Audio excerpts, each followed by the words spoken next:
Hey, I'm Jessica, and welcome to Reality Check. Thank you so much for tuning into this episode where I check off your list with Love Island episodes 18 and 19. Okay, this was hands down the worst Casa Amor I have ever seen. Hands down. There wasn't really any drama. There wasn't really any excitement. We weren't really on the edge of our seats. What are the producers doing?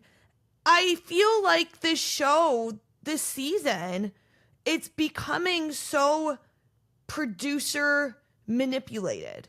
This season was hot off the heels of an amazing and super popular season from last year.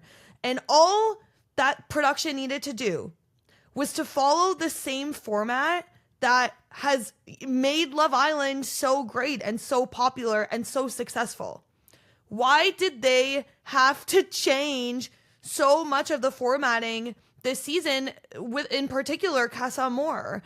I think, first of all, I think they had to because there was no solid couples really leading into Casa Amor. And so I think producers were like, we need to figure something out. We need to change course and change direction because there aren't any solid couples. And so when they go to Casa Amor, and then when they come back and have that recoupling, it's not going to have that same effect that it typically would, right? Like Casa Amor, and if you don't know, if you haven't watched another season of Love Island, it really is the drama and just the pent-up excitement of Casa Amor is, first of all, they're supposed to go to either villa and not couple up. The whole point of Casa Amor, to be separated from your partners, is to not be coupled up. And so it allows you to explore connections, multiple connections with other people without feeling like you're in a couple. Number one, that is obviously not happening this season because in this season they had to couple up. And I think these Islanders have found a loophole because now they're like, oh, I don't want to step on any toes. I want to still be with the couple that I was with, majority of them are saying this, in the other villa. And I don't want to step on any toes. So I'm just going to stay very cordial in my couple that I was basically given or chosen to be with, and just stay with them. Don't cause any sort of waves. And when I come back to the villa, I can couple up with my other person. Like, I think for someone like a Cierra, for example, it's a perfect opportunity for her to be like, oh, I'm not exploring a connection with Elan. I just was coupled up with Elan. So yeah, we're going to have chats. We're going to sleep in the same bed with each other. But it's just the effect isn't there of her actually willingly pulling Elan for chats and getting to know him. It's very different this season. It's kind of like they were forced, and you're not seeing any other couple in both the villa and in Casa Amor pulling other people for chats that is not in their couple. It's just not happening. Everyone is staying so closed off. And literally Casa Amor has come and gone, and I am so underwhelmed. It was so boring. And I think that's why, I don't know if this is just me, but I feel like this season Casa Amor was cut short. There was literally no drama. It was 3 episodes? If that, it was about 2.5. So it was very upsetting this season, honestly, because Casa Amor is what we look forward to every single season. That is literally the best part of Love Island, is Casa Amor. So much so that Bachelor in Paradise took a play out of their book and adopted it for the last Bachelor in Paradise season. So it's so successful because it just brings the drama. It's utter chaos in there. After they go into the villa or Casa Amor, and like I said, they're not coupled up with each other, they get to know, the other Islanders that come in, and it's their chance to explore connections. And we always see at least 1 or 2 people really exploring their connection and basically forgetting about their couple, their person on the other side. And it's just genius. It's so good. It's just such good drama. And then when they have to return to the villa, that whole excitement of, oh my gosh, who is going to come back to the villa single, going to come back with another person, and then is their couple going to stay single to wait for them, in hopes that they come back single so that they can be together, or are they going to also have another couple too? Because basically, if, let's just say, for example, one of the guys comes back to the villa arm in arm with another girl, then that means that they have chosen to be in a couple, leaving their original relationship, let's just say, single and vulnerable if that person chose to stay single. If they chose to couple up with someone else from Casa Amor, then they would also then be in a couple. Now, if either people choose to be single, then they choose to either say, you know what, I don't want anything to do with this person, I want to stay single. We've seen that before. Or they can couple up and, essentially start from where they left off. So it's just that, oh my gosh, that energy of, are they going to come back with someone else or are they not? And we lost that this season. And that's the best part of Casa Amor.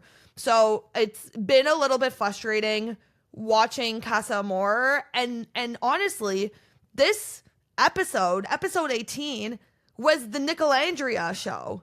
The entire episode was about Nicolandria and the fact that, oh no, they're not actually leaving the villa. And oh no, they're not going to another island. Oh, we're actually going to have them couple up with each other because that's what the public wanted. And you look, I like that the producers are listening to social media and they're listening to the public. It seems like whatever we say on social media, they are really taking to heart, and it happens. It's like, here's a magic wand, and they actually do it. So, that's cool in a sense, because that is the beauty of the show. It's live. It's like Big Brother. It's live. And so you are able to impact the show. The audience is able to impact the show, which is really cool. That is one of the main draws to Love Island, in the fact that they're only, whatever we're watching maybe today, they filmed 2 days ago. So I can't even think about the turnaround time and the editing and how all that looks like from a production point of view. That is probably an absolute nightmare, but also like super cool and just so fast paced. And I would love to see just like the behind the scenes of all of that. That is a pretty cool, but I'm sure demanding job. But hey, I guess, I'm sure they're all in Fiji, I don't think it's too bad over there. But yeah, I think my frustration, like I said, is they were so focused on Nicolandria. And then obviously we saw in the next episode that really didn't go anywhere. But I have so many thoughts on Nicolandria. There's so many things to talk about. There's Nicolandria, and then there's Nic and Cierra, and then there's the friendship between Olandria and Cierra that is maybe questionable over the course of these 2 episodes.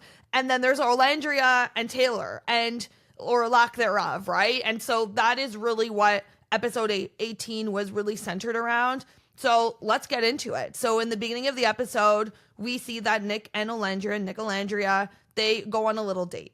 And this, again, we all knew that they weren't going anywhere. It was just like, what is going to happen? I think a lot of us did speculate, are they going to be coupled up with each other? But then I feel like majority of us were like, there's no way that's going to happen, because Nic wouldn't do that to Taylor, or Olandria wouldn't do that to Cierra. They're friends. Like, it's not going to happen. But it did, because the producers basically literally gave them no choice, which again just goes to show it's so obvious that this is so producer manipulated, right? They have literally manipulated the situation of, oh wow, the 2 people that everyone has wanted to see for the past 3 weeks be together and explore something, they just so happen to be single and vulnerable, and so now they're gonna leave the island and we're gonna ship them off to their own date. I wish that they didn't come back to the villa. I wish they actually were given like true one-on-one time in whatever capacity it may be, whether, again, maybe they're in like their own little villa, maybe they're in the hideaway. I think even too, when they came back to the villa to sleep in the bed amongst the rest of the islanders in the villa, it was just so underwhelming how they were like, good morning, and they popped up. Like, there would have been so much more impact if they were in the hideaway. I don't even know where the hideaway is, because we haven't literally seen anyone in the hideaway since the very beginning of the season when the first set of bombshells came in. So I don't know what they're doing with the hideaway because literally no one's gone in there for a night. But anyways, I think just it would have been so much more impactful and epic if they were just somewhere else, soul ties, wherever, sleeping there for the night, or like, again, in their own little villa, private, so that they could actually have one-on-one time. Because I think the problem is them two being in the villa doesn't allow them to actually explore their connection because there's just way too many distractions. Taylor's right there. Clarke's right there. I mean, no one in the villa really wants Nic. But for Olandria's end, there are so many distractions. So I just think it wasn't necessarily like a fair chance for them to actually explore, because you actually think that Olandria was going to explore with Nic, knowing that she can just look into the distance and see Taylor and Clarke over there. Like, there's just no way that was going to happen. And so I think if producers really wanted them to see what they had and really spark a connection, to me, that night that they put them on the date, like, even like set up a tent or something where they were in the jungle, like let them actually have quality one-on-one time, because maybe that the result of that maybe would have been different. So they were on this date and they're spilling the tea, which is interesting because to me, this, I mean, it's a fact. It gives the women in Casa Amor a very unfair advantage, because Olandria is telling Nic everything that is going down in Casa Amor, including the connection that Cierra has with Elan, telling Nic about Chelley's man that's a whole foot taller than Ace.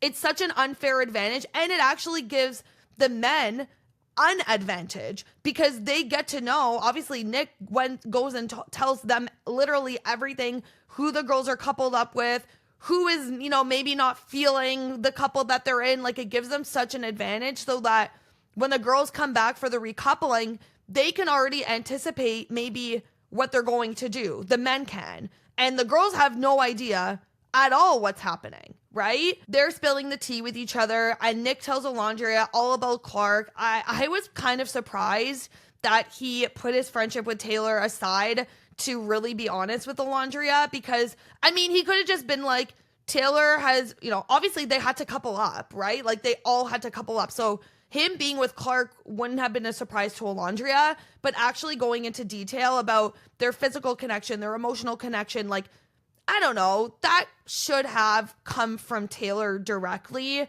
I know Nic and Olandria are really close friends, and so he could have, I don't know, said it in a way that was like, yeah, like he has formed a connection with her and he's exploring it, versus, yeah, they have emotional connection, they have a physical connection, and basically everything that took 3 weeks for you guys to figure out, they have that, they've established that, and then some, right? And again, I mean, it's just so obvious with Taylor and Clarke, there was nothing there with him and Olandria, because you can see that he makes an effort with Clarke. He goes out of his way. He touches her back.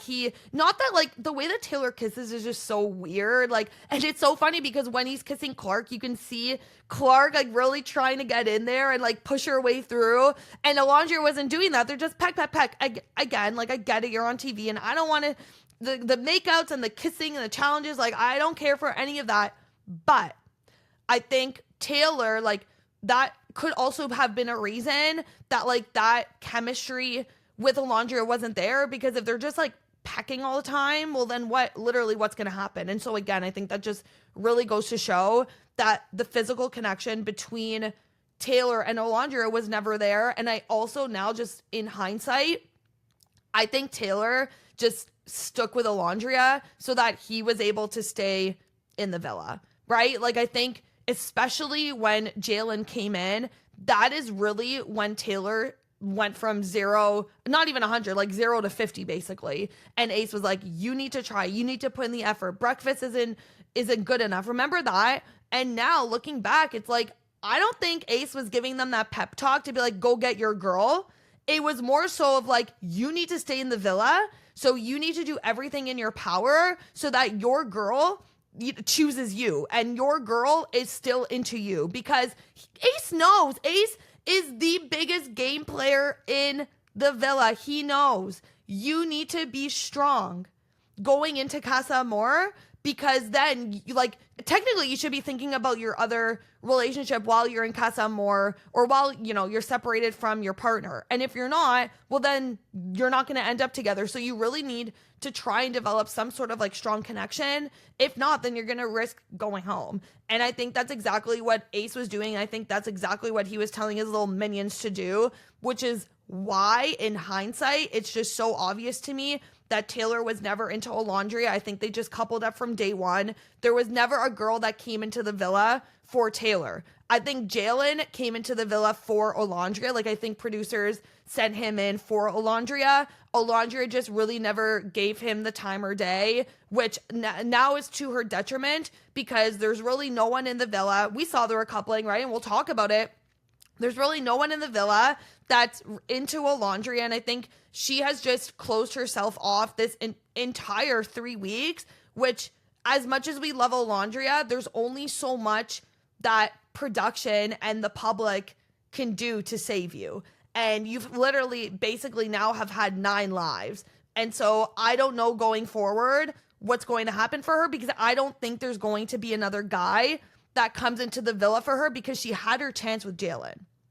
And it sucks because I do think Jalen was a great guy. And I think Olandria should have explored that. I think had she explored that, she would have been in such a better position now, especially knowing that literally Taylor was just not into her since day one. And I don't get it because she's constantly saying, we've established this amazing connection and we've gone through all these boundaries and barriers and we've broke down walls and we've had to go through trials and tribulations. And I'm like, what are you talking about? Because I don't know what you've both gone through that you're so adamant on that you've gone through up until this point. I literally don't know. You went on a date with Jalen, you gave him a peck, and you chose to go back to Taylor. Taylor, up until Clarke coming in, never explored another connection. He never even pulled another girl for a chat. So I don't understand what you're saying, that you have gone through all of this whirlwind of an experience with Taylor. To me, I'm like, are you trying to convince the public that you have so that in the end, I don't think Olandria is thinking that way. I just think maybe she's just really trying to convince herself that they have this incredible, strong, they've gone through all these things. Maybe internally she has gone through all these things because maybe internally she's like, I don't know if she's into me. I need to just work so hard. And she keeps saying she's putting in work. She's putting in work. She's putting in work. Olandria, what work has Taylor put in? So I don't know. I think there's so many things for her. When she gets home, I'm curious if she watches this back and maybe watching it back, she'll be like, oh, wow. That's so, it's clear as day he was never into me since day one. Or maybe during movie night's gonna have to come up soon. She sees the way that Taylor and Clarke interacted when they first met, the first night, the next day, and how he treats her and how they have that emotional and physical connection. Maybe it'll take movie night to show those clips of Taylor and Clarke for Olandria to be like, oh, we actually, we never had that, so I think I can't wait for movie night. I mean, I hope there's something because Casa Amor was a lunchbox letdown. And so movie night usually brings the tea. And so I can only hope. I think that's the last thing that we can hang on to right now is what are they going to show at movie night? Because that literally usually stirs the pot. Anyways, going back to Nic and Olandria, they get a text. And like I said, it's a force. What are they going to do? They're going to leave the villa because they don't want to couple up with each other? No, of course they're going to want to go back to the villa. And again, that's why it was so forced of how this couple came to be, because they basically were put into a position where they had no other choice. So of course they couple up, and Nic, before they leave, he says to her, I've been wanting to get to know you. And they both agreed, throughout all the challenges, they're always pulling each other to basically make out, and they enjoy it. And he says, and I definitely think he is definitely telling the truth when he says he's always been attracted to her. It was obvious, even in the first episode, one of the people that he stood on there, I think it was a heart, he stood up there for Olandria or kissed her. I can't remember how exactly it was, but Olandria was one of the girls aside from Cierra. And so I for sure he's been into her. You can just tell the way that he looks at her too, but also too, like, Nic is a horn dog. I'm sorry. Anyone can turn his head. That guy. He loves women, clearly. And he's like, he wants to explore with absolutely everyone. And I think that is Nic's story that he wants to tell, is like, look, I explored everyone in the villa, but it led me back to Cierra, which I don't know, Nic. I don't know if that's the best story to have. The fact that you've literally explored something with everyone. You've literally kissed everyone on the island. I don't know if that's the best story, but I mean, him and Cierra technically are like the only people right now that are solid, maybe, that we can root for. So I don't know. But needless to say, they go back, and my God, the way that Taylor bulldozed over Olandria, like past Olandria, not even over, past, when he saw that Nic was back in the villa, like, it was crazy to me. And I knew in that moment, he wanted nothing to do with Olandria. Can you imagine? You are apart from your man or your woman, whatever, for a few days, okay? And you knew that someone in the other villa left and vice versa. The fact that this guy sees both of them spring up from the bed and just rushes over to Nic, jumps on top of him. They're swinging each other. They're holding each other, like the embracement. Is that even a word? The embracing of these two. And one of them, I think it was Nic, like held Taylor's neck, and they're spinning each other around. Like, that was way too much. But again, it just went to show that Nic first of all, didn't care that Olandria was back in the villa, didn't want Olandria to be back in the villa, because that now hinders him from fully exploring everything with Clarke, because now, Olandria is going to be looking over his shoulder. And also, too, again, knowing that someone did leave the villa, wouldn't you be like, oh my gosh, Olandria, I'm so glad you're here. I'm so glad, like, you weren't one of the people that potentially would have left. Like, I don't know. I just, the writing was on the wall. And in that moment too, I'm like, Olandria, isn't this the biggest red flag?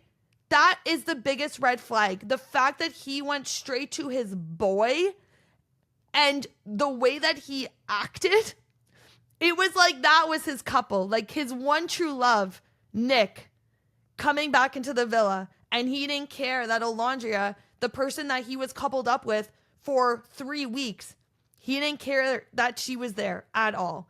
And if that's not telling for Olandria, then I'm sorry, Olandria. You really just have rose-colored glasses over top of you right now, because I'm sorry, you need to wake up. You need to wake up. You need, like, it's feeling a little crazy right now.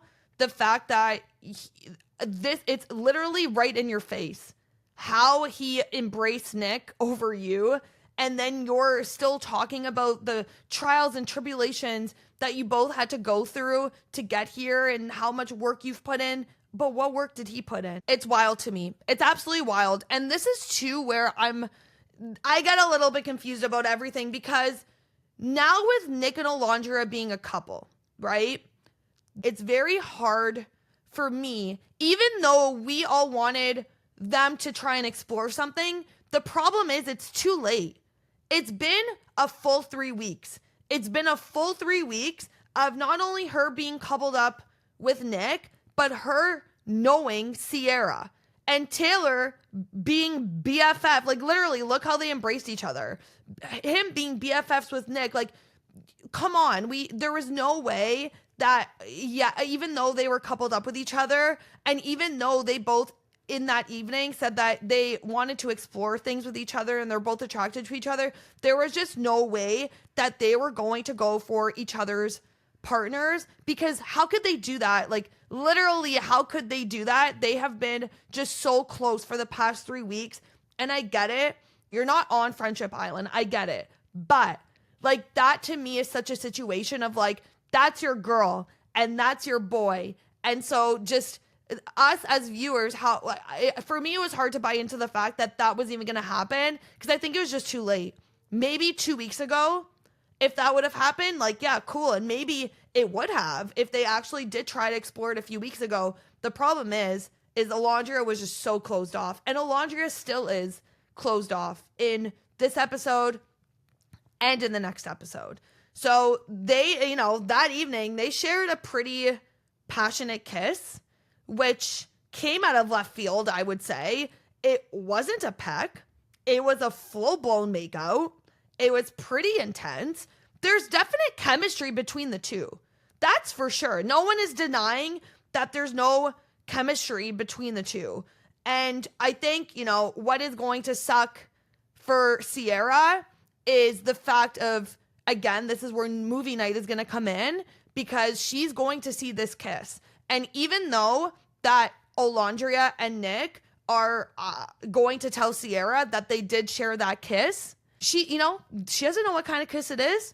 She might have thought it's a peck. She might have thought it's a little sesh. This was full blown. And the fact that that's your girl and she's doing that to your men's, she's going to have a problem with it. If I was her, I would.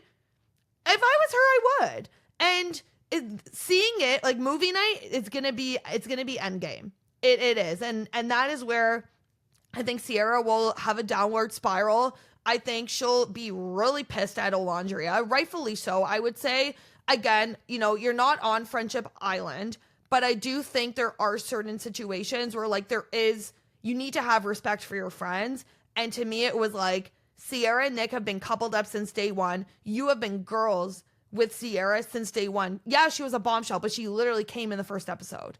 And you had this full-blown makeout session with Nic in Soul Ties outside of a challenge. It's a little bit much for me.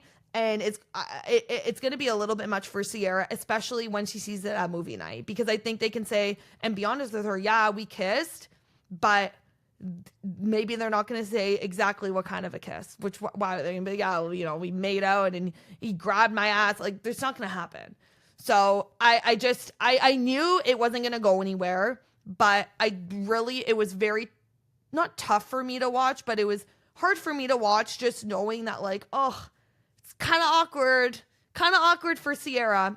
Taylor doesn't care. Taylor's probably like, yeah, please take her. Nic, please take her. Like, there's no chemistry between us. I can't make out with her, so please take her. But on Olandria's side, I don't know, just a little bit awkward, a little tough for me to know that that's something that she did to her girl. And obviously to Nic too, that, Cierra's over there. She isn't really exploring her connection with Elon. I mean, she is, but she's closed off. She's just thinking about Nic.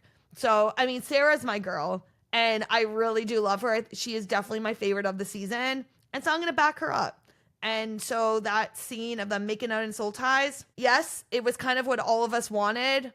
But then it was like, sucks on so many different levels. And I mean, that was the end for them, right? Because then we see in the next episode, right off the beginning, they talk about, that was a great kiss, but I just see you as friends. You're still Nicky Poo to me. You're not Nic to me. So it's good. Again, it's like, it's good that they explored it, but I think maybe they could have done it in a more tasteful way. Maybe not. Maybe they had to do that full-blown kiss to really see and identify, okay, we aren't into each other. We are just friends, or vice versa, whatever it is. But anyways, I just think Nic and Olandria, if that was going to happen, it should have happened right in the beginning, when everyone should absolutely not be closed off. In that first week is when you should all be exploring. And I think that's how you should partake in Love Island. Like, that's how you should approach Love Island.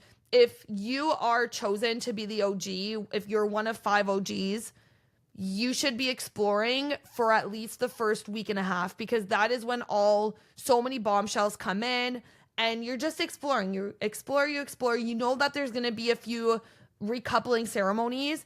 And then right before Casa Amor, that's kind of when you're like, okay, and maybe like a week before Casa Amor, you kind of have to like gauge it and, study the game, if you will, even though I keep saying it's not a game, but like, study it a little bit and say, okay, a week before Casa Amor, I'm really going to find my connection and build on that so that when I come back into the villa, we still have that connection and we ride it out to the end. Not to say that I would ever go on this show, because this show is absolutely, first of all, not single, but the show is 100% just not for me. I could never go on a show like this. But if anyone, I just feel like with reality shows, like I dissect them so much that I'm like, okay, that I know how to play the game. I know how to make it to the end in whatever game it may be. I mean, no, I don't. I'm just playing. But still, like, I just think there is a way to approach it. And obviously you have to be likable, because if you're not likable, America's going to vote you out. So there's so many different factors into just Love Island and Love Island in general. There's so many different factors of Love Island and exploring, and just the way, like the pacing of a relationship, I think is really important. And yeah, of course, it's hard to kind of predict what's going to happen, especially in this season, because so much has changed. But anyways, needless to say, Nic and Olandria, that ship has sailed. Okay, so like I said, it's literally the Nic and Olandria show, and Taylor and Olandria have a chat, and Taylor is very honest with her, doesn't hold back anything, and says, look, Clarke and I have a very strong physical connection, emotional connection. We have good chats. Exactly what Nic said. So it's like, okay, yeah, stories are lining up, which is good. He tells Olandria he's honest, he feels the need, and he wants to explore things with Clarke. And this is where Olandria kind of loses me again. She has lost me in the last few episodes. She's really confusing me. And she's like, I'm happy that you're exploring. I want you to explore. And it's just, basically calling Clarke a test. And I get it. I would get that if Olandria was doing the same thing. Like, you can both test your relationships, both of you. But Taylor is the only one testing his relationship, and you're in the villa. And so now you have to watch him testing your relationship and basically hope for the best that he's going to come crawling back to you. Why aren't you testing a relationship? Why were you so closed off in Casa Amor? Because you should say the same for yourself. I'm going to test my relationship to the fullest with Taylor so that I know I'm making the right decision going back to the villa to get him. But you chose to be coupled up, and now you're in this really awkward predicament of having to be in the villa and watch Taylor making out with Clarke and being super touchy-feely with her, which is something that you never had with him. And, one thing that I noticed with Taylor, which is really like, if you literally could just take a snapshot of Taylor and Olandria in any sort of given time, it shows you exactly the way that he feels about Olandria. And it's this, like, if you could take a still photo of their interaction, literally you could just clock, oh yeah, he's not into her. Anytime him and Olandria are having a conversation, Taylor is always facing forward. So like his feet are down on the floor, his hips are forward, his chest is forward, and he's looking down. And if he's talking to her, she's talking to him, sometimes he'll look at her and turn to the side, but his body language, he is always facing forward. Whereas Olandria is turned over, maybe has her knee on the couch, like facing towards him. That's body language that you actually want to interact with that person. That just is such a telltale sign that he literally wants nothing to do with her, and he's not attracted to her, and he doesn't want to even talk to her at that given moment because he's just not feeling it. When he's with Clarke, they're both facing each other. They're both embracing each other. They're close to each other. He's holding her leg. Literally, it could take a photo just to show that he is just not into Olandria. And I don't understand how episode after episode, how she is not seeing it at all. Like, it's like, I'm sorry, we love Olandria, but she's giving Delulu. She is. And it's getting tough to watch, especially when we get to the insane recoupling in the next episode, the shocking recoupling, actually, I would say, because she didn't see it coming. which is absolutely just wild to me. And Olandria is just proceeding to say, you know, Taylor and I started off as friends first. And to me, that is the way to build a relationship and a friendship, or to build a relationship is to build a friendship first. And it's like him and Clarke just skipped that step and went right into, it's not even like they're like so physical, like that's all that they're doing, but they have that emotional and that physical connection, like literally like just an embrace. Taylor can just embrace her and just feel comfortable and confident to do that, which he couldn't do that with Olandria. But the fact that like Olandria just, I think maybe too, that's just how she is in her real life, is that she is this, like, she constantly saying, I am a slow burn. That's how I approach all of my relationships. Like, that's okay. But also too, like, you've been in the villa for 3 weeks and you don't have that physical connection. Like, what makes you think you're going to go far on a show like Love Island? Maybe, yes, that can work in real life, but you kind of have to approach things a little bit differently in the villa. I understand you don't want to change the person that you are. I get it. You shouldn't have to, but you are on a show. So you do kind of have to change your approach, because how are you going, like, you're going to be gone. You're going to be gone. And if you're okay with being gone with 3 weeks in, halfway in, then that's on you, right? Like, I feel like Olandria has 9 lives because everyone does love her. But like I said, people can only save you so much. She's frustrating me because she's telling all these new girls, the Casa Amor girls, make sure you explore every single connection, because when you put all of your eggs in one basket, you're going to go home. Olandria, literally, why are you giving out advice that you literally haven't done? Like, you should be listening to your own advice. You've made a conscious effort to not explore with anyone else. You had Jalen. You barely gave him the time of day. That poor man. At least he's killing it on TikTok now. He has, I don't know, way over 1 million followers now. So, I mean, good for him. But it's like, you had all of these chances, and now you're telling the girls the advice that literally you should be taking to explore every connection. Please. One thing that I find really interesting, I'm going to move on from Olandria and Taylor and Nic, because sorry, it's been literally almost 40 minutes and I've been talking about them this whole time. But one thing that I've been noticing in the last few episodes since Jeremiah's been gone is Huda's redemption arc. And I mean, I think it's just so obvious. They're not really showing her that much. And if they are showing her, it's in a positive light. She's not really being, that annoying. She is trying to explore. She's being more like subtle. Is that the word? Like, anytime that we see her, she's kind of like the Huda we knew in episode 1 and 2. And then after episode 2, it was like all hell broke loose. But I feel like she has to be on her best behavior. And I'm sure that, and I heard production had to talk to her because she was almost just going to be escorted off the island, basically, because of the way that she was acting and the things that she was saying. And I mean, I'm okay for Huda to have a redemption arc.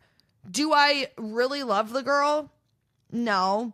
But I do think everyone does deserve a second chance. Like, I don't think anyone deserves hate, and anyone that has written on her Instagram or whatever, like, has given her hate, like, it's not warranted whatsoever. No one deserves that at all. But I just think it's so obvious that, like, ever since Jeremiah left, she has really been put on the back burner in these episodes. We're really not seeing her a lot. And I mean, it's just obvious too, like, the connection that she has with JD. There really isn't a connection. I think Chris is her type. He is very much her type. And I think she's waiting. I mean, we see it in the next episode too. Like, she approaches Chelley and is like, listen, like, I'm going to do you a favor. Basically, that's how she kind of approaches it. And is like, I'm going to take Chris away from you so that you can be with Ace. And like, I'm just going to do it for you. And it's just funny because it's like, she has an ulterior motive, obviously, that like she wants to be coupled up with Chris because she likes Chris. And I mean, it's just the height difference. It's crazy to me. Like, Huda is so short and this man is like 1.5 feet taller than her. It's crazy. But yeah, that's her type. But I want Chelley to be with Chris because I think Chelley and Chris look amazing together. And I think they have really great chats. And I think they have a really strong connection. And I think again, I'm just going to go in and out of episode 18 and 19 now. But I think with Chelley choosing Ace in the next episode in the recoupling, it was basically to say, like, I'm going to save you, but I still want to explore things with Chris. Like, I want you both in the house because I want to, if things maybe don't go well with Chris, well, then I have you, Ace. And if things maybe don't go well with Ace, well, then I have Chris, right? So I think that she did it for a reason. Like, I think she chose Ace for a reason because I don't know. I'm not buying that she is really that into Ace, especially just seeing the way that she was with Chris. Like, Chris is a man, you know, like he's a man. Like Ace, I'm sorry, Ace is 22 years old. He's 22 years old. He's so young. I mean, all these people are young, but I just think Chris is just so different, like his demeanor, like everything. I think him and Chelley, this is the guy that we've been waiting for Chelley to come through those doors. And so now, of course, you know, Hurricane Huda has to go in and, you know, weasel in a little bit. But again, like, it's kind of like, okay, you have to play the game a little bit because, yeah, like, it's so obvious they want to save their OGs into some capacity. So it's kind of like, okay, here's the plan. You go for Ace, I go for Chris. Okay, deal. But I think in Chelley's mind, the ulterior motive is like, okay, cool. You want to grab Chris? Sure. But like in her mind, she's like, I still want Chris too. And Chris still wants Chelley too, even though they're not coupled up with each other anymore. So it's just interesting. It's fascinating. We'll see what happens with them. But man, I definitely like Ace and his minions, they gotta go. I am really pulling for Chelley and Chris to be together, but we'll see. We'll see. You know, we don't know. Can you imagine Huda now, like round 2? Huda and Jeremiah now, but round 2 with Huda and Chris. I mean, I hope not. I please. I think all of us just we're just exhausted already from round 1, so we don't need to see that at all. But yeah, I love Chris and Chelley. I think he just seems established, you know, and that's exactly what Chelley needs. Like, he did the cute little flower thing for her. He's just a really good guy. I think if he was there since day 1 or came in as a bombshell, I think that would have just been perfect for Chelley. I actually really like some of these Casa guys.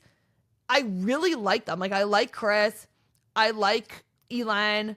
I think, and usually I think the Casa guys are kind of like meh, but I think Chris either should have been there for the beginning or came in as a bombshell, because that would have maybe allowed Chelley to explore something with him, like, even longer. But I mean, whatever. Like, we have seen people in the past couple up at Casa Amor and ride it out to the end. That was Bergie, right? Like, he's still with Taylor. They met in Casa Amor and they ride it out to the end and they didn't win. I think they made maybe like top 3, but they're still together. So it is definitely possible. But yeah, Chelley needs to get away from Ace because he's just bad news. He's giving me player vibes. He just wants to be here to win. He's playing a game, and it's just so obvious. Every single move that he is making is very manipulated, and he needs to go. Honestly, I don't see the appeal. He needs to go. Really quickly, let me just touch on a few of the other couples, because literally I've just been talking about Taylor and Olandria and Nic basically this whole episode. But very quickly, some of these couples, I barely even know that they exist. Like, barely know that they exist. They're not even there, right? Like, we have Huda and JD. Like I said, there's really nothing there. And I know that Huda wants Chris. Like, we see them coupling up in the recoupling. And I mean, JD, he wasn't really adding anything I've seen online. People aren't really liking him. I really didn't care for him. So made sense that he left in the next episode. Cierra and Elan, again, like, I like them together, and I think they have incredible chemistry. Like, you can see in that challenge, like in the Villa versus Casa challenge, they have insane chemistry. Like, you could argue that maybe they have the best chemistry out of all the couples. So I really do wish that Cierra gave herself more of a chance to deepen that relationship and that connection. And I don't know, she's just thinking about Nic so much. And, you know, Nic over there, Nic is literally making out with Olandria, you know? So, like, little does she know that that's happening. And she's not turning Elan away, but she's, not really giving herself fully into that relationship. She's not invested by any means. It's really Alon doing the heavy lifting. She's not kissing him. Like, yeah, they're having like great chats and banter, but that's about it. So, I mean, obviously we know that Cierra and Nic couple up in the next episode. And I'm just going to jump ahead really quickly because when she saw that Nic came into the villa, and because, again, like, they all thought that, like, when they didn't see Nic come in, everyone was like, oh my gosh, and Cierra was bawling. Oh, like, Nic isn't here. He's one of the ones that left, and he left with Olandria and this and that and the other. And then when he came in, and he walked in with Olandria, Cierra literally bulldozed. All the girls went to Olandria, and rightfully so. But Cierra went right to Nic and just starts making out with him. Since when is that allowed? When is that allowed? That has never happened, I feel like, in the history of any of the Casa recouplings. Like, I get it. This is very different. This whole situation is totally different. But I always thought, like, you need to remain seated in your seat. You have to be very strategic with what you say. Like, they are putting on a show. And again, like, this is a recoupling. So now you're making it very clear to Nic that you want to be with him. You don't want to be with Alan. And see, he's doing the same to her. So I just thought that was very interesting because we've never really seen anything like that. Like her running over to Nic, basically like proclaiming, like, I want to be with you. This is me saying, like, I've missed you so much and I'm so happy that you're here, but I want to be with you. So I didn't really love that because it kind of, again, like takes away from like Nic being like, oh, does she want to be with Alan? And like second guessing and like questioning, like, who is Cierra? What name is she going to write down? It took all that away from the recoupling, like that excitement. It just, is not there. And again, that's what I keep saying about there was no really like excitement, only the last recoupling. And maybe you can argue Ace and Coco, but that last recoupling of Taylor and Clarke, oh my God, was insane. So anyway, sorry I'm jumping ahead, but if you know, you just gotta go in and out of the different episodes because everything just like merges in together because there's so many episodes of this show. The fact that I've recapped every single episode, I just have to say, I am so proud of myself because this show is on 6 days a week. Like the commitment to recap every single episode, I'm putting out 3 episodes a week. I'm proud of myself. Let me just say that, okay? Because of that, you need to go rate, subscribe, and review if you haven't already, and comment on this video because it just, it helps me. It helps the podcast. So do it because I am putting in all the work to bring you all these recaps. Anyways, Iris and Zach literally could not care for them whatsoever. And I feel bad because I do like Iris, but I'm kind of like, you came in late. I'm not invested. And obviously Iris is thinking about TJ on the other side. We barely have seen her and Zach whatsoever. So we know that Iris and TJ recouple. That wasn't really a surprise. He absolutely was not picking Vanna. Oh my gosh. When Vanna walked in, did you see the girls' faces? I'm just going to leave it there. If you know, you know. And Dina and Brian, again, I don't really care for them because literally Dina comes in, Jeremiah leaves. The next day, it's Casa Amor. So she has had no chance to pull anyone for chats in the main villa. So yeah, do I think her and Brian make sense? Sure. But it looks like she's expressing an interest in Pepe that maybe she wants to explore. So I don't know. We'll see. But I don't really care for them because it's like they've both come in. He came in Casa. She came in the day before Casa. How can I be invested in them when they haven't really come? Again, if Jeremiah was here, it would have been a different story. But, we can't always get what we always want. Amaya and Zach. Oh, our Amaya Papaya. I am so happy that she is coupled up with someone. And I'm going to be honest. I like Zach. I don't know if he has all of the right intentions. I still can't really rate him.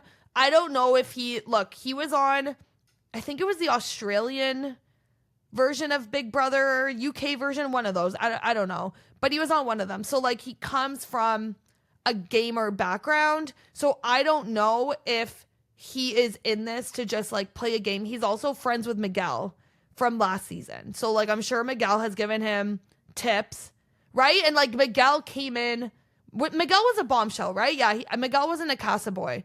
So Miguel, I'm sure, gave him tips on like what to do, how to stay long in the villa and all these things. And so I really hope he has good intentions because I love Amaya so much. I think she deserves absolutely just everything. Her one-liners, her words that she says, gratitually, opportunely, like she is just so cute. She really deserves to be on the show and to find love. Is it with Zach? I don't know. But if it's going to keep her in the villa, I'm going to be happy. But again, she just really deserves someone that can really understand Amaya and Amaya for who she is. And I don't think that is Zach. But if it's going to keep her in the villa, I mean, look, 2 guys stood up for her. I was like, okay, Queen Amaya, now you got 2 guys up there for you. I was so happy for her. I think she's gaining her confidence back because for so long, like, Ace shut her down the second he chose her. Her and Austin really didn't have anything. So I think that, it doesn't help your confidence, right? So I think she's gaining her confidence back. 2 guys wanted to couple up with her. Like, okay, let's go. So absolutely love the girl. She is literally the best thing that has happened in the villa. And I don't know what's going to happen going forward. I don't know if more people are going to come in. I don't know what's going to happen. There's way too many people in the villa. There's like 22 couples now. Not 22 couples. There's 11 couples, I think, which means there's 22 people. It's crazy. Like people need to go. So over the course of the next few episodes, I'm sure there's going to be people that leave, especially with people, like, honestly, there's certain couples, like Grayson and Pepe. I really don't care for them as a couple, but would I want to see Pepe and Andina? Yes, I would care for that couple. So things need to change. People need to go. And yeah, like, let's keep the show on the road. I feel bad for Coco. She, obviously, we know in the next episode that Ace chooses to couple up with Chelley, which means that Coco is gone. And I feel really bad because I think Coco is like one of the most beautiful girls that entered the villa.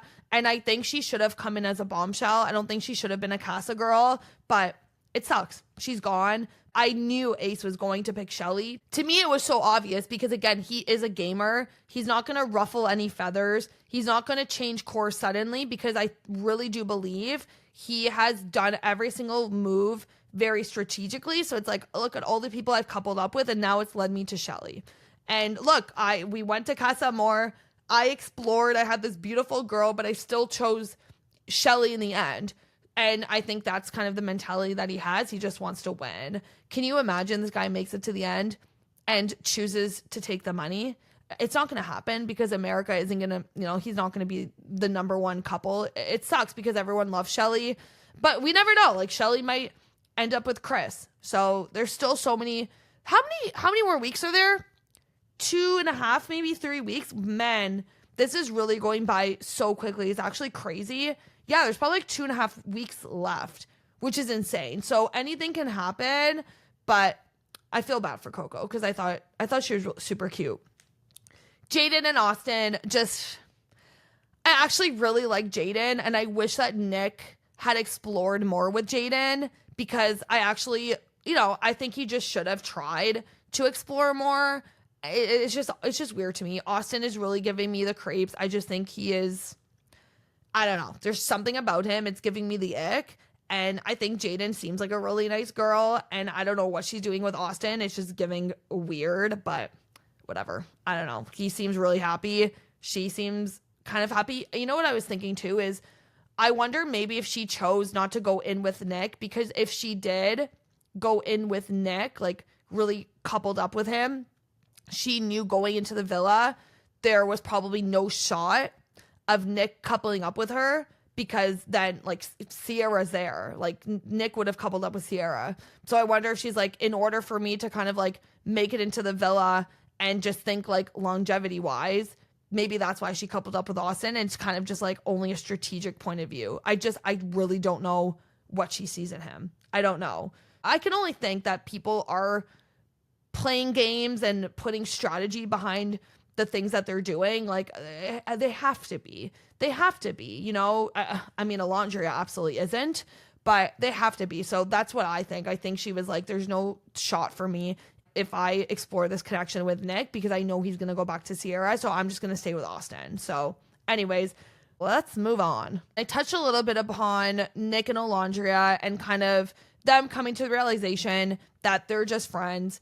And, you know, they enjoyed the kiss, but it was just friends kissing friends, basically. But Olandria and Clarke, you know, I have mad respect for Clarke pulling Olandria for a chat, because she didn't have to. I mean, is that the right thing to do?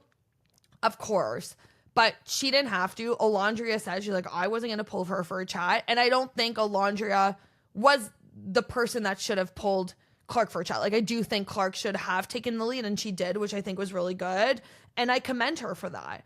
Clarke tells Olandria, like, we have a good connection and we're going to continue to explore. I just want you to know. And it's just weird to me, because Olandria is just constantly saying to her, like, yeah, like, no problem. I get it. Like, I'm happy that he's exploring it with you. And I see this as like a test. And basically she's calling Clarke a test, and Clarke's like, what the heck? You know, in her confessionals or to the other girls, she's like, she literally is just saying that I'm the tester. And she's like, I don't want to be looked at as the test. Me and Taylor genuinely have a strong connection with each other. This isn't Taylor like testing his relationship with Olandria. It's really about Taylor actually wanting to be with me and actually wanting to explore our connection.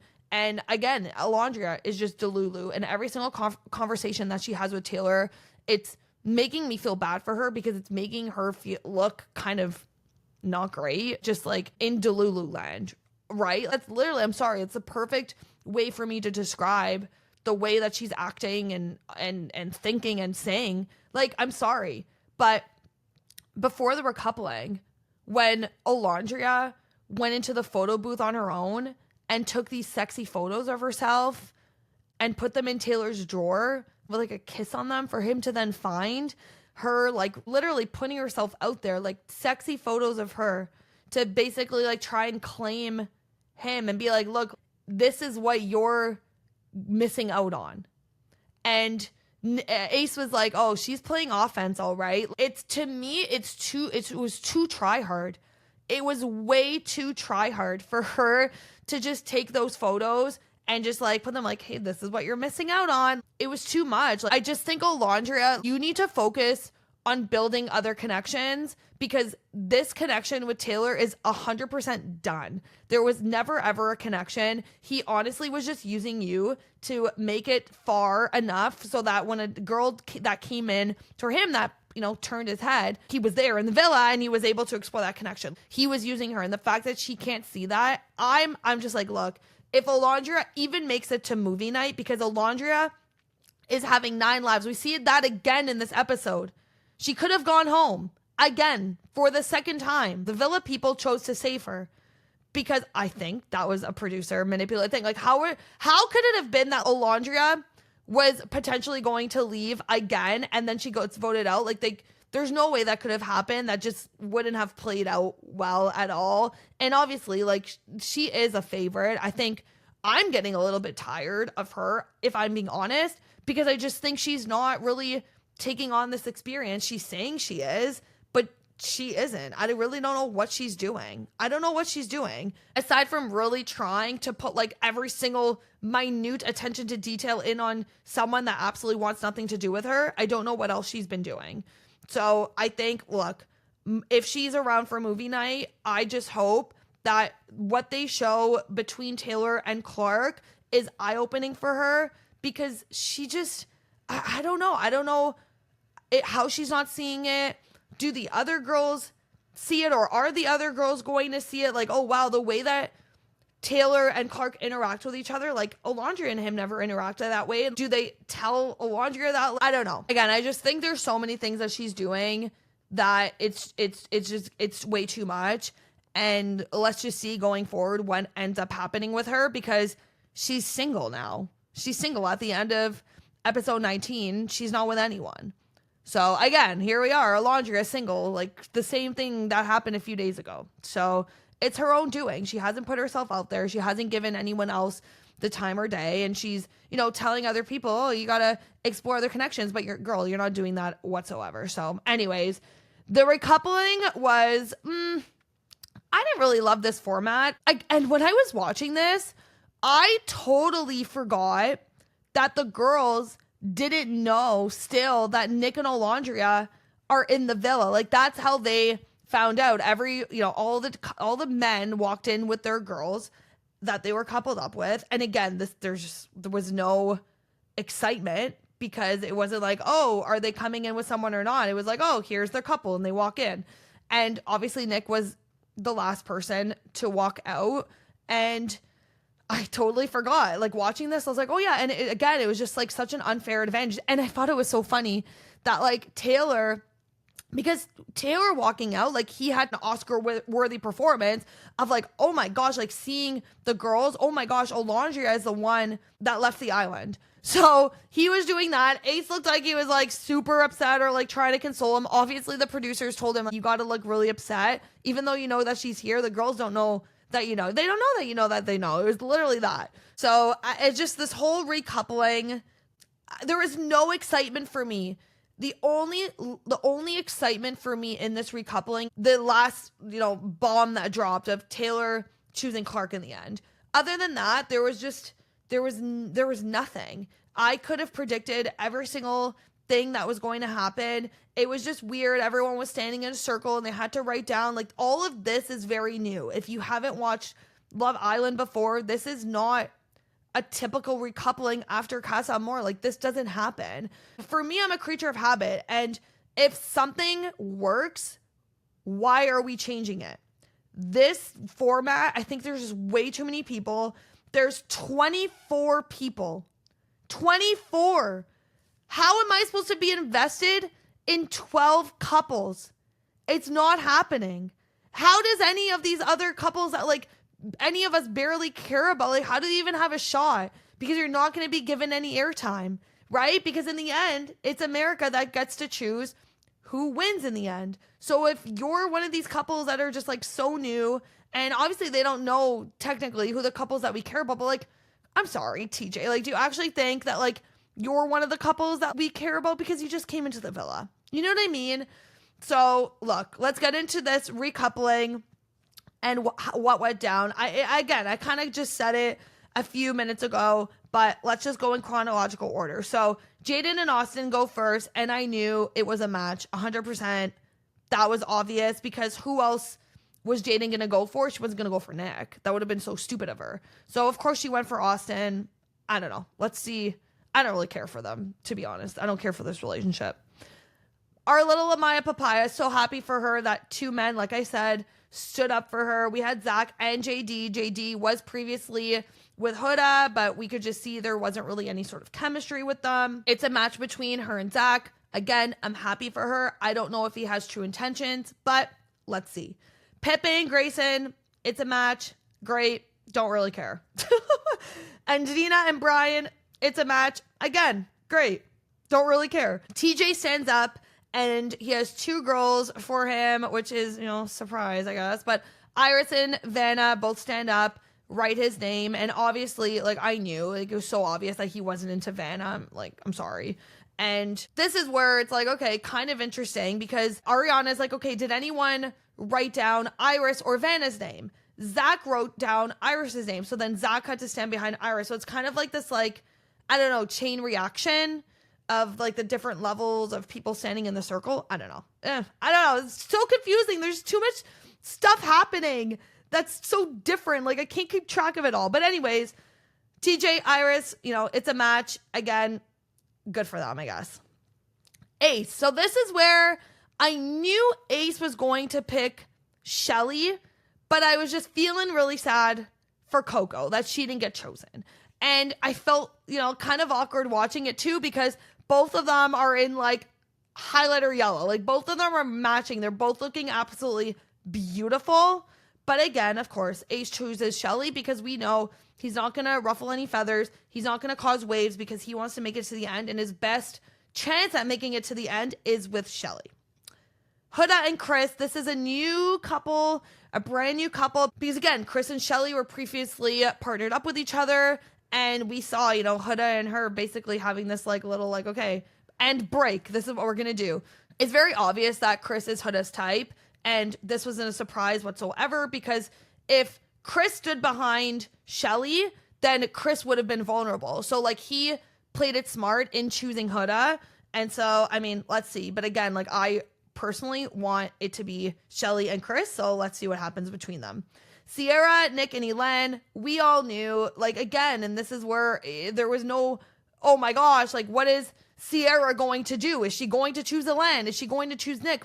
She literally 10 minutes prior stormed off and made out with Nic, basically claiming, "You're for me, I want you, I miss you so much." She literally told him that. Why would I think that anything differently was going to happen? Of course she was going to choose Nic.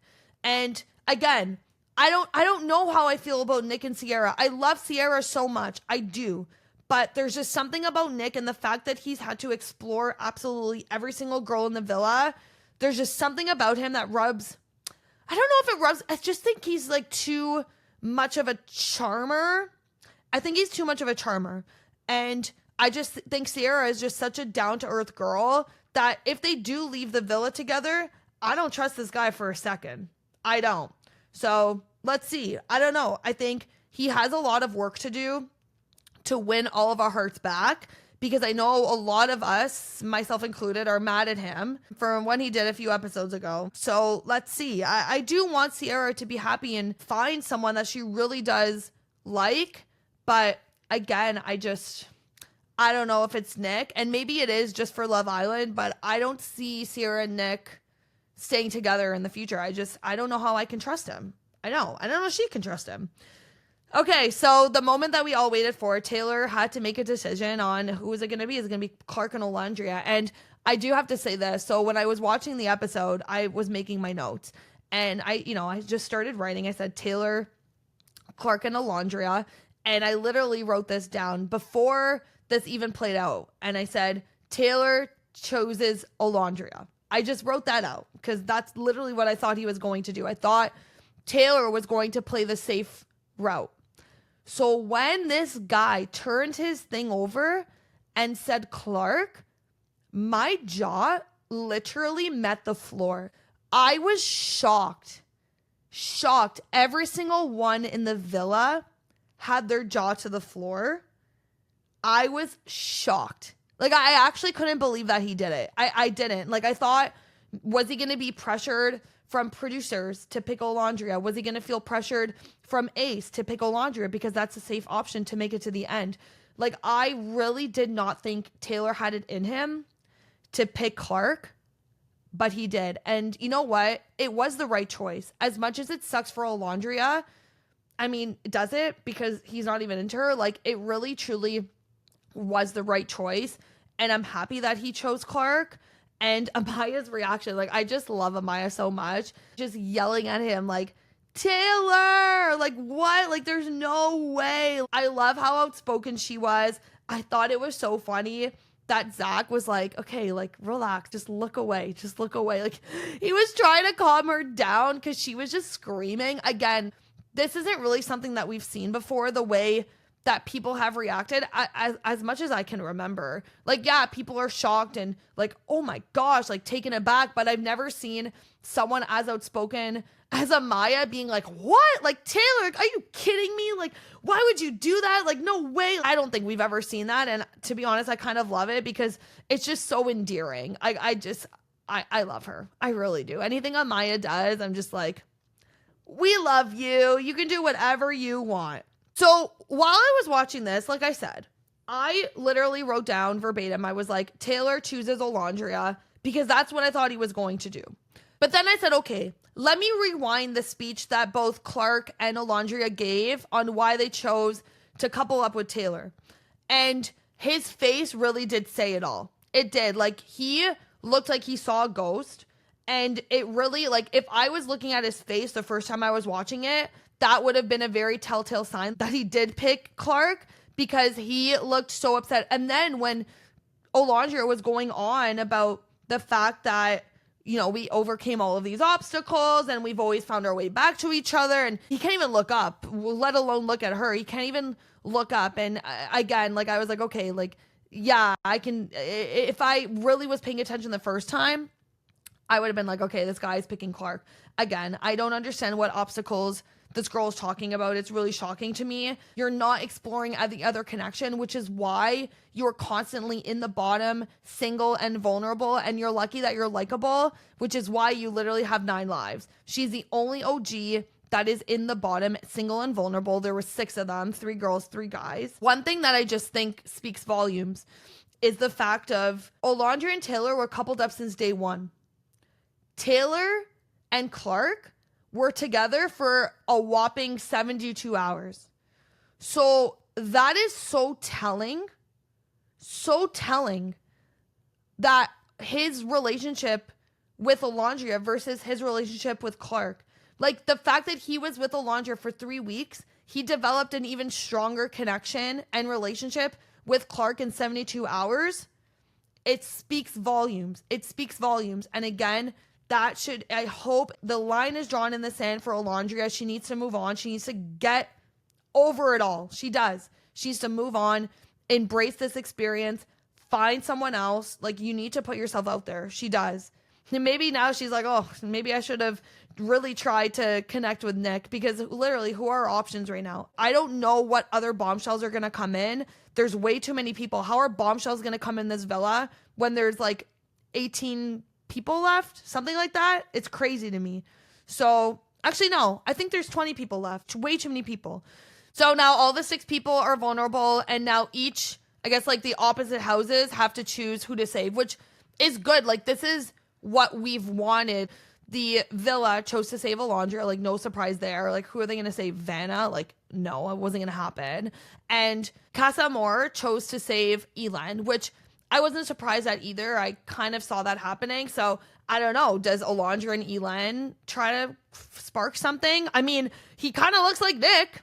So maybe Olandria is going to be into him. I don't know. I thought it was so bad, though, when Nic said to Clarke, he was like, you and Taylor have only known each other for 3 days. And so if Taylor changes his mind, then Olandria will be right here for him to go back to. And it's like, first of all, why would you say that? Like, why would you tell Clarke, the person that Taylor's currently coupled up with, oh, if Taylor changes his mind, then Olandria is right there. Then also, too, what makes you think that Olandria is going to go back to Taylor after all of this has panned out? I think it was uncalled for on many different levels. And I think it was just, again, like, Nic, tone it down. Like, sometimes you got to stop speaking. And that was one of the times I just didn't think it was right.